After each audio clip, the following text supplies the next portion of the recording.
নমস্কার। মায়ের কথা সুমন চ্যানেলে সবাইকে স্বাগত। আশা করি সবাই ভালো আছেন। অনুরোধ করব ভিডিওটা স্কিপ না করে গিয়ে পুরোটা দেখবেন, কারণ কিছু কিছু সাধারণ বিষয় যেগুলো আমরা জানি না, আমাদের অনেকেরই জানা নেই,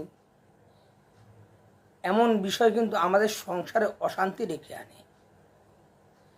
আমি আগের দিনে একটা টপিক দিয়েছিলাম মেসেজ হিসেবে, যে কারোর বাড়িতে কেউ মারা গেলে সেই মৃত ব্যক্তির ব্যবহৃত জামা কাপড়, বিছানা ইত্যাদি কি করা উচিত, এবং সেটা যদি দুর্ঘটনা বা আত্মহত্যা বা অপমৃত্যু এই জাতীয় কিছু ঘটে সেক্ষেত্রে কি করা উচিত, আমরা অনেকেই জানি না।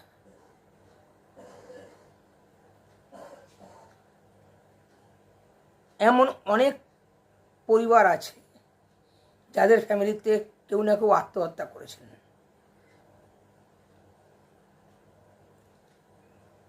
কিন্তু বর্তমান প্রশাসনের আইন অনুযায়ী কেউ যদি আত্মহত্যা করে তাকে পুলিশে খবর দিতে হবে। পুলিশ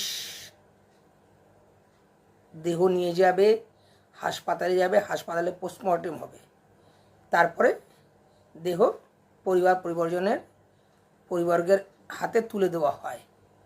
দুর্ঘটনার ক্ষেত্রেও হয়। কিন্তু কোনো দিন এই যখন দেহটা তুলে দেওয়া হচ্ছে কাপড়ে মুড়িয়ে বা প্লাস্টিকের ব্যাগে ভরে, কখনো কেউ সেই ব্যক্তির পরনে কি জামা কাপড় ছিল সেটা চেয়ে নিয়েছেন? বেশিরভাগের উত্তর হবে না।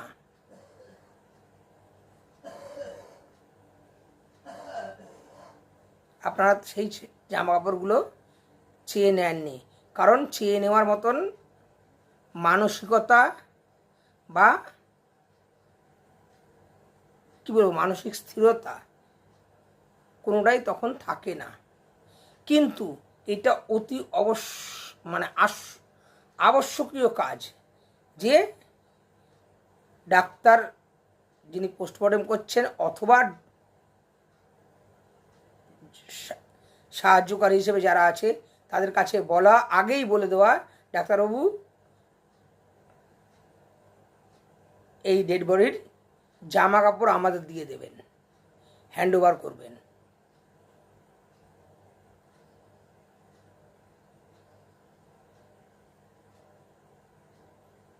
এই জামা কাপড় নিয়ে কি হয়, বিশেষ করে দুর্ঘটনা ক্ষেত্রের থেকেও বেশি আত্মহত্যার জামা কাপড় নিয়ে কি হয়? তন্ত্রের বহু ক্ষতিকারক ক্রিয়াকলাপ এই কাপড়ের টুকরো দিয়ে করা যায়। কিভাবে করা যায় আমি বলবো না, কারণ আমি ক্ষতি করতে এখানে বসিনি, কিন্তু ক্ষতি করা যায় সেই জন্য সাবধান করতে বসেছি। ইভেন যদি সেই মৃত ব্যক্তির জামা কাপড় আশপাশের কেউ চায় যে অমুকে জামা কাপড় কী করলে, দিয়ে দাও না অমুক অনাথ আশ্রমে, দেবেন না। বিশেষ করে দুর্ঘটনা বা অপমৃত্যুর ক্ষেত্রে কখনোই তার ব্যবহৃত কোনো কিছু কাউকে দেবেন না, দান করবেন না। কি করবেন? পুড়িয়ে দিন। ভাববেন দামি জামা কাপড় পুড়িয়ে দেবো, মায়া করে লাভ নেই। দামি জামা কাপড় কেন, এই দেহটাকে একদিন পুড়িয়ে দিতে হবে। পুড়িয়ে দিন।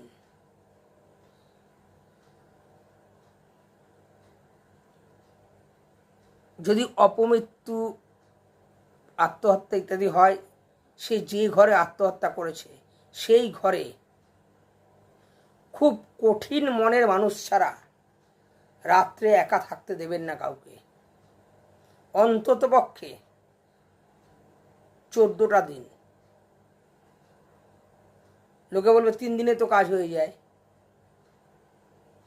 3 দিনে তো অপমৃত্যু বা দুর্ঘটনা বা আত্মহত্যার ক্ষেত্রে 3 দিনে কাজ হয়। অন্তত 14টা দিন খুব সবল মানের মানুষ ছাড়া সেখানে থাকতে দেবেন না। প্রতিদিন সেই ঘরে ধূপধুনো দেবেন, প্রদীপ জ্বালাবেন, পারলে কর্পূর জ্বালাবেন।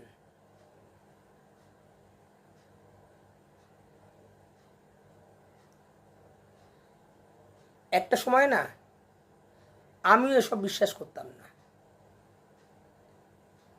আমি অনেকবার বলেছি আমি বিজ্ঞান মঞ্চের কাজকর্মের সঙ্গে যুক্ত ছিলাম। আমি এসব বিশ্বাস করতাম না। ভূত আছে কি নেই, থাকলে আমার কি করবে, ঘাড় মটকাবে, এরকম ধারণা আমারও ছিল। যতক্ষণ না প্রত্যক্ষ অনুভূতি হয়, যেমন ঈশ্বর আছে কি নেই, ঈশ্বর কি মাটির পুতুলে এখানে, জানি না তো। ঈশ্বর বোধে উপলব্ধি হন, প্রত্যক্ষ অনুভূতি যেটাকে বলা হয়, বা অপরক্ষানুভূতি, অপরের মুখে ঝাল খাওয়া নয়, নিজে উপলব্ধি করে বোঝা। ঠিক তেমনি এই নেগেটিভ শক্তিগুলোকেও নিজেকে উপলব্ধি করে বুঝতে হয়।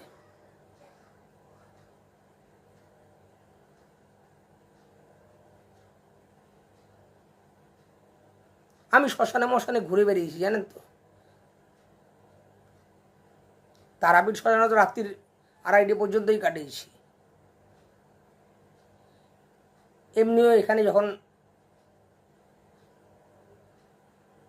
আমার লোকালে হাতিশালা ঘাট আছে, যাই গিয়ে গঙ্গার ধারে বসে থাকি। কেন এখন থাকতে পারি? কারণ আমি জানি আমি এগুলোর মোকাবিলা করার মতন মনের জোর এবং ইষ্ট নামের জোর আমার এখানে আছে। ওগুলো আমার কাঁচকলা করবে। আমি কিন্তু টের পাই। আপনাদের এখানে মনে আছে নিশ্চয়ই, আমি একটি ভিডিও দিয়েছিলাম, একজন চালান ক্রিয়া করেছিল আমার বাড়িতে। মাগুর মাছের মাথা, মাগুর বলছি, বোয়াল মাছের মাথা। আমার ঘোড়ার ডিম হয়েছে। কিন্তু সবাই তো এই জায়গাগুলোতে পৌঁছতে পারেন না। আজকে আমি যেটুকু পথ এসছি, যেটুকু পথ মা যেটুকু নিয়ে এসছেন, বহু লাঞ্ছনা গঞ্জনা, লাথি ঝেঁটা জুতো গালাগাল খেয়ে তবে এই জায়গায় আসতে হয়েছে। ওগুলো খাওয়াবেন তিনি সলিড করবার জন্য।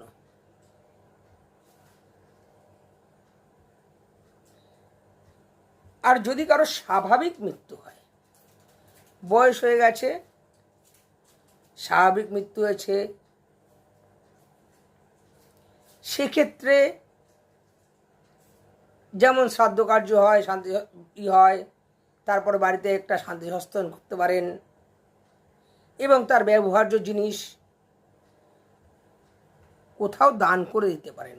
এবং দান করার আগে অবশ্যই একটা কাজ করবেন, জামা কাপড় ধুতি যা তিনি ব্যবহার করতেন, আলমারি ভর্তি যা আছে, দান করার আগে একটা জিনিস করবেন, সেগুলোকে অবশ্যই কাচবেন। এবং যখন কাচবেন সার্ফের মধ্যে খানিকটা লবণ দিয়ে দেবেন।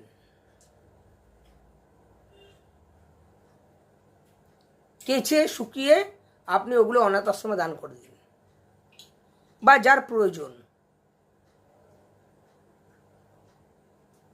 গরিব দুস্থ অনেক মানুষ আছে, তাদের দান করে দিন, কোনো অসুবিধা নেই। সেখানে তার ঘর 14 দিন বাদে অসুচ কেটে গেলে, নিয়ম ভঙ্গ হয়ে গেলে, 90 দিনের মাথায় একটা যদি শান্তি সস্তান করে দিতে পারেন, খুব ভালো।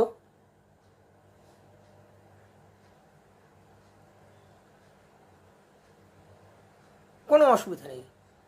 কিন্তু প্রচণ্ড বিষয়াসক্ত মানুষের ক্ষেত্রে আবার কিন্তু অসুবিধা আছে। প্রচণ্ড বিষয়াসক্ত মানুষ কিভাবে, মানে তিনি নিজের জিনিস কাউকে ব্যবহার করতে দেন না, কাউকে না, এমনকি নিজের পরিবারের না। হয়তো তিনি একটা পেন ব্যবহার করেন, তার ছেলেই পেনটা নিজে, এই তুই আমার পেন নিলি কেন, তাই নিয়ে তুল কালাম করছে। অর্থাৎ প্রচণ্ড বিষয়াসক্ত।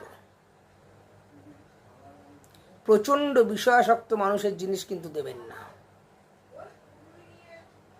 প্রচণ্ড বিষয়াসক্ত মানুষের জিনিস দিলে তার উপরে প্রভাব পড়বে,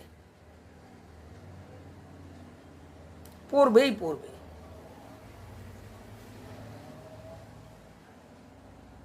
আর এগুলো না বেশিরভাগই ক্রিয়েট হয় আমাদের মন থেকে, আমাদের মন থেকে ক্রিয়েট হয়। পঞ্চভূতে গড়া আমাদের দেহ, এই পঞ্চভূত যখন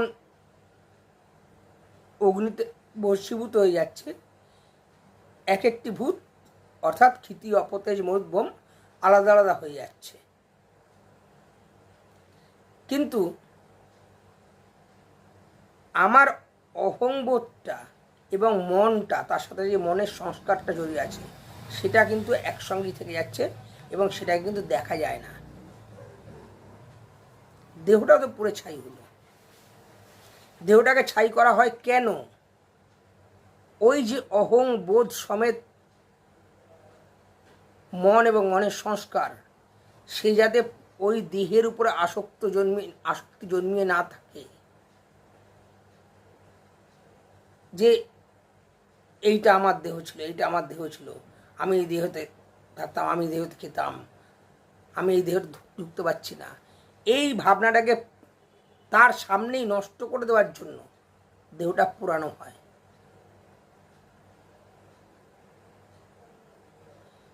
ফলে সে তখন কি হয়? আকাশস্থ নিরালম্ব বায়ুভূত নিরাশ্রয়। এইবার অপমৃত্যু বা আত্মহত্যার ক্ষেত্রে কি হয়? দেহ তো পুড়িয়ে দিলেন, আকাশস্থ নিরালম্ব বায়ুভূত নিরাশ্রয় তো হলো সে, কিন্তু তার তো সমস্ত কামনা বাসনা চাহিদা সমস্ত কিছু রয়ে গেছে। কারণ যে মানুষের দুর্ঘটনা, হঠাৎ করে দুর্ঘটনায় মারা গেছে, তার জীবনে অনেক কিছু প্ল্যান করা ছিল, অনেক চাহিদা ছিল। যে আত্মহত্যা করেছে সে তো ডিপ্রেশন, ফার্স্ট্রেশন, কনসেন্ট্রেশন, অনেক কিছু, কনডেনসেশন বা যা যা কিছু আছে সব নিয়ে আত্মহত্যা করেছে।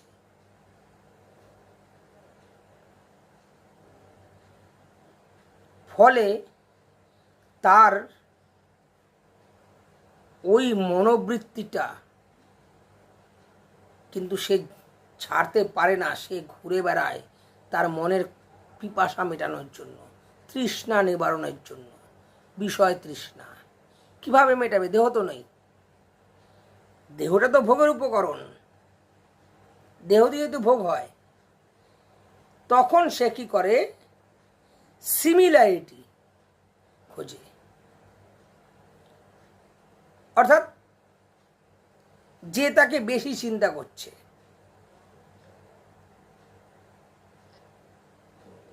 যে তার কথা বেশি চিন্তা করছে। অনেক সময় হয় এরকম, পরিবারের মধ্যেই কেউ খুব চিন্তা করছে, তার কথা ভাবছে, তখন সে তার শরীরটাকে আশ্রয় করতে চেষ্টা করে। বড় বিপজ্জনক এই খেলা।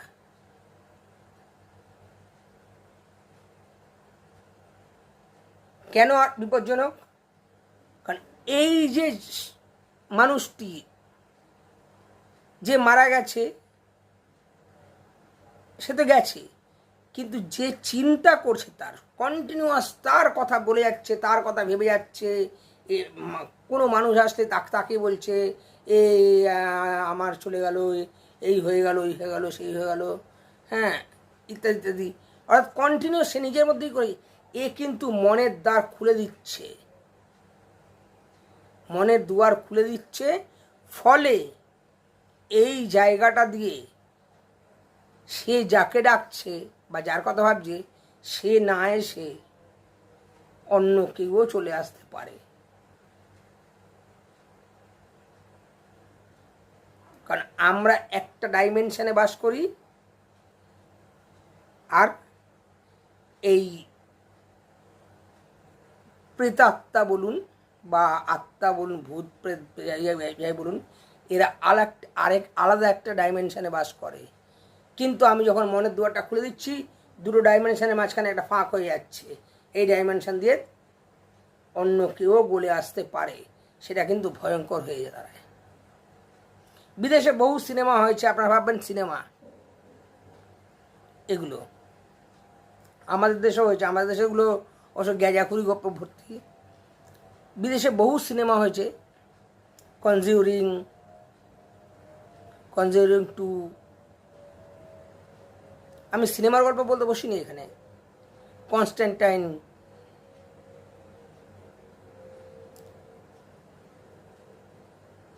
এদের বলার বক্তব্য ওইটাই।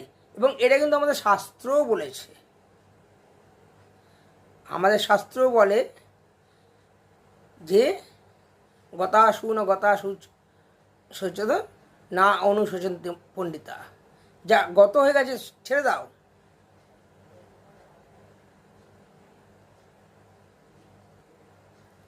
যা গত হয়ে গেছে ছেড়ে দাও, কারণ সেটা আর ফিরবে না। সে তার প্রারব্ধ অনুযায়ী, কেউ যদি আত্মহত্যা করে সে তার প্রারব্ধ অনুযায়ী আত্মহত্যা করেছে, যে দুর্ঘটনায় মারা গেছে তার প্রারব্ধ অনুযায়ী দুর্ঘটনায় মারা গেছে, যে স্বাভাবিক মৃত্যু করে সেও তার প্রারব্ধ শেষ করে মারা গেছে।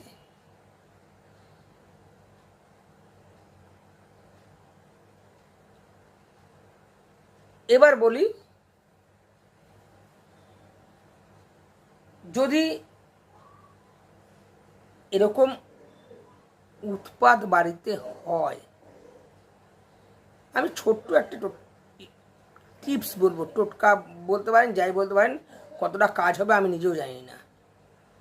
কারণ এগুলোর কাজের জন্য একটা বিশাল বড় আকারের জিনিস প্রয়োজন পড়ে এবং যথেষ্ট দেহের উপর দিয়েও ধকল যায়। তবু সাময়িক রিলিফের জন্য সাদা সর্ষে, মাসকলাই এবং কর্পূর অল্প অল্প করে একটা মাটির পাত্রে রেখে ওই ভদ্রমহিলাকে স্মরণ করে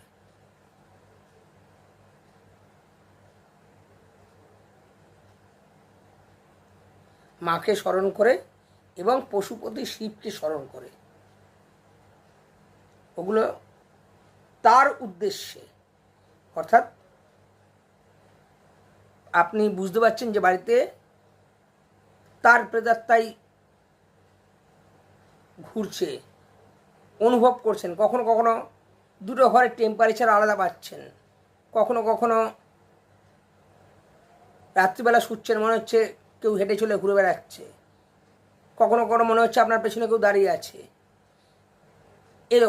এরকম ক্ষেত্রে মাসকলাই, সাদা সর্ষে, কর্পূর একসঙ্গে মায়ের নাম করে এবং শিবের নাম করে জ্বালিয়ে দিন।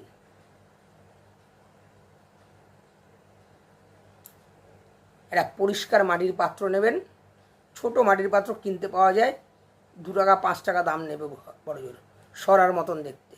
তার মধ্যে রেখে জ্বালিয়ে দিন এবং এই কাজটা করবে মধ্যরাত্রের পরে। এই কাজটা অবশ্যই করবেন মধ্যরাত্রের পরে, রাত্রি 12টার পরে।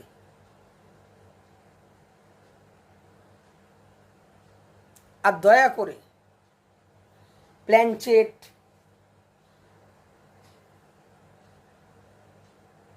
বা এই জাতীয় কিছু করতে যাবেন না, এতে হিতে বিপরীত হতে পারে। ওই যে বললাম, আপনি যখনই দরজাটা খুলবেন না, তখন সেখান থেকে আপনি যাকে ডাকছেন সে না এসে অন্য ইভিল স্পিরিটও এসে যেতে পারে। তো মৃতের জামা কাপড় অপঘাতে মৃত্যু হলে, দুর্ঘটনায় মৃত্যু হলে, আত্মহত্যা হলে অবশ্যই হাসপাতাল থেকে সেই জামা কাপড় চেয়ে নেবেন। নিজেরা এনে সেই চিতাতেই জ্বালিয়ে দেবেন। তার ব্যবহৃত জিনিসপত্র কাউকে ব্যবহার করতে দেবেন না, পারলে পুড়িয়ে দেবেন।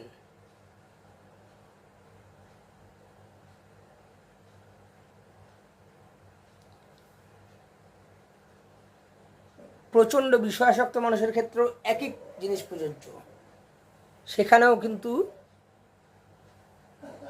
ব্যবহার করবেন না, পুড়িয়ে দেবেন। আর স্বাভাবিক মৃত্যুর ক্ষেত্রে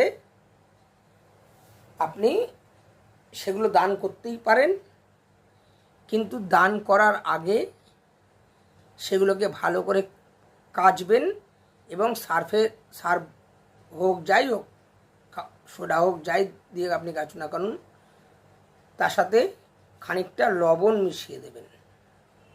মিশিয়ে কেচে শুকিয়ে আপনি অনাথ আশ্রমে দান করে দিন বা গরিব দুঃখী মানুষদের মধ্যে দান করে দিন, কোনো অসুবিধা নেই। আর যেটা লাস্ট বললাম, যদি মনে করেন এরকম উৎপাত হচ্ছে, এটা করে দেখতে পারেন। কতটা উপকার পাবেন এই মুহূর্তে আমি বলতে পারছি না, কারণ আপনি তো বীজমন্ত্র ছাড়া করবেন, কারণ এগুলো করতে গেলে নির্দিষ্ট বীজমন্ত্র আছে এবং সেই বীজমন্ত্রের নির্দিষ্ট প্রক্রিয়াকরণ আছে।